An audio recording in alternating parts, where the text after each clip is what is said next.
All right, so this is a little bittersweet. And it's bittersweet because once upon a time, this was supposed to be the next generation Magic-Larry rivalry for the NBA. In 2016, it looked like that's what we were getting. Unfortunately, LeBron ruined it by coming back from 3-1 down and playing the greatest 3 games in NBA history. Draymond then compounded it by crying in his car and calling Kevin Durant. And we never really got to see the full version of LeBron versus Steph. And then Klay got hurt. And now the Warriors look to be far away. And you do start to wonder, is Steph Curry going to want to finish his career there? There is one note, one thing, and I listened to the whole podcast with Wendy, that he didn't mention that I will mention here. And I'm sure Wendy knows this, he just didn't say it. Steph could have signed an extension this past offseason. He was extension eligible until December 21st, just a few months ago. It would have been 3 years, and what was it? 3 years, 157, and he didn't sign it.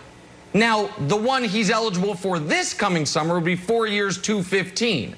If he doesn't sign that, then this will become the overwhelming story of the next year's basketball season. And the question would be, will Steph Curry potentially join LeBron for LeBron's age or year 20 season, his 20th year in the NBA? At that point, would it be fun to see? Yeah, potentially. Is it what I'm rooting for?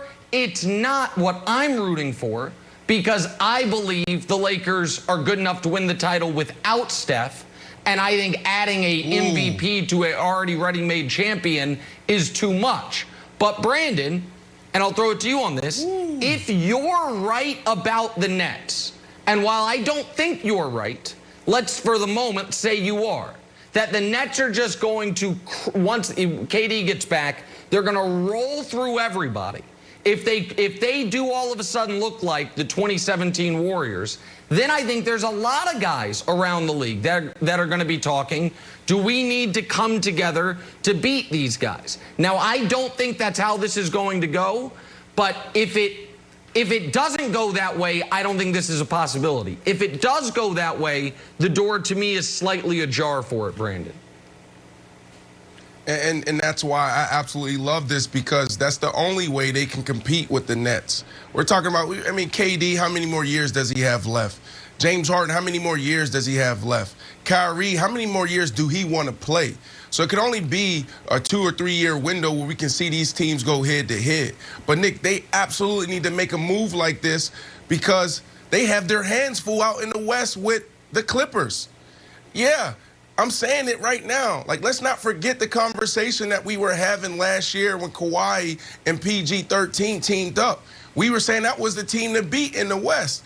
And then all of a sudden, global pandemic, racial tension soaring, and nobody wanted to go to the bubble. And LeBron, because he is one of the greatest teammates, one of the greatest leaders ever, benefited from that. Not in a way where there should be an asterisk, but because he saw blood in the water and he went and handled his business. But if they want to compete, they need to do something like this.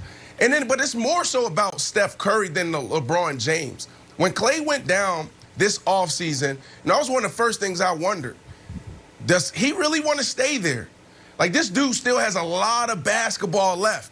And even when he slows down, guess what, Nick? He can still sit out at the perimeter and shoot the damn ball. So does he want to stay out there? He has to ask himself the question, do I want ring number 4? Do I want ring number 5? Do I want to compete? Their run was remarkable, Wilds, but that window is shut.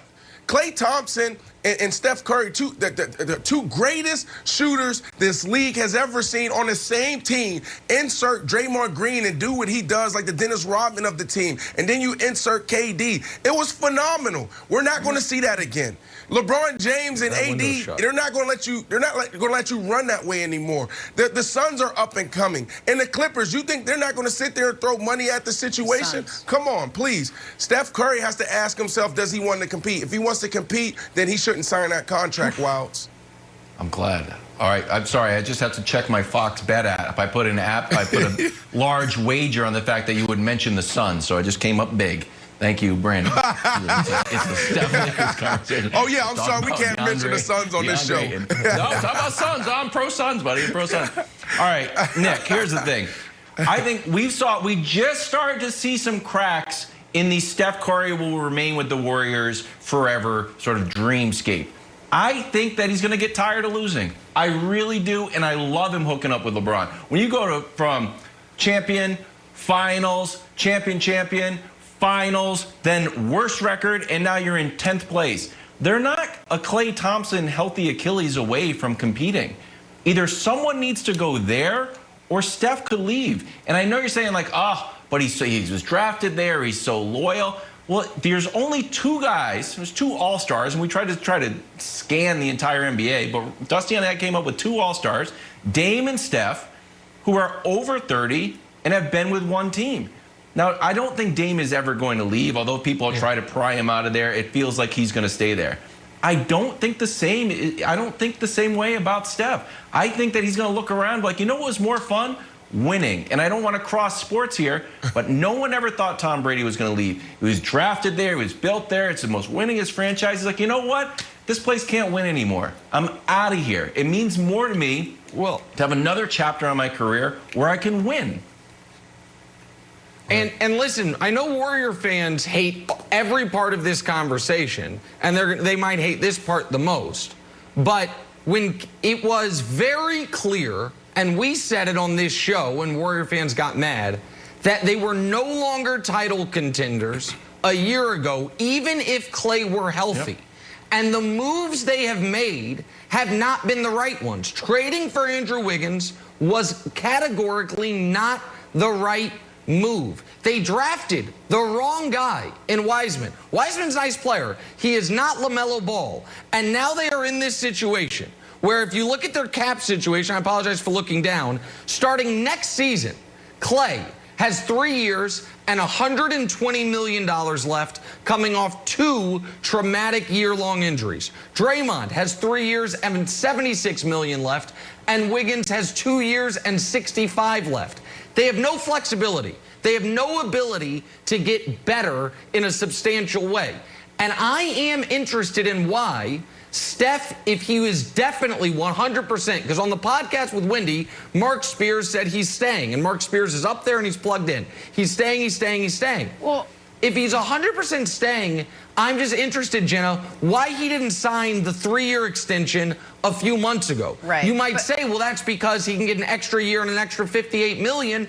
I don't think Steph is trying to squeeze the Warriors for $58 million when he's 37 years old. He could have signed this extension already and didn't. That, to me, is telling, Jenna. But Brendan, let me ask you a quick question before we move on. Just quickly, you played for a bunch of different teams in the NFL. Is there a small part of you that maybe in hindsight wishes you had only played for one team, that the team where you started is where you did the middles, where you broke your records, is where you finished? Is there something to that, to maybe Steph saying, yeah, it'd be great to win, but it would also be equally as great to have spent my whole career at one place, which athletes just don't do anymore? 100%, and you just hit it on the head. Athletes don't do it anymore. But I would love to end my career in Denver. You think about legacy, you think about those things. But that has changed. The narrative and the whole landscape of how we approach sports now has changed, Jenna. So the Steph Currys of the world, you know, these guys are thinking about, you know, do I want to compete? Do I want to continue to lose? Go back a couple weeks. What did we see him on the sideline doing? It wasn't pouting. He was screaming for help, like, please, let's win. I'm tired of losing. He's banging the clipboard on the side, right? So I think those things play, but it depends on what he wants, because nowadays we don't see the Dames of the world anymore in the NFL and the NBA. All right, let's take a turn. Stay in the NBA, talk some NBA medals. All right, Nick, Jay Crowder's 3 sealed to win over the Hawks in the final minute for the Suns last night. Very clutch, but Crowder just missing out on a medal. Nick, who we got today? All right, we're going to go starting with the bronze, as we always do. Kawhi Leonard. It was a tough night in the NBA, only 4 games, not a lot of great performances. Kawhi with 28, 5, and 5.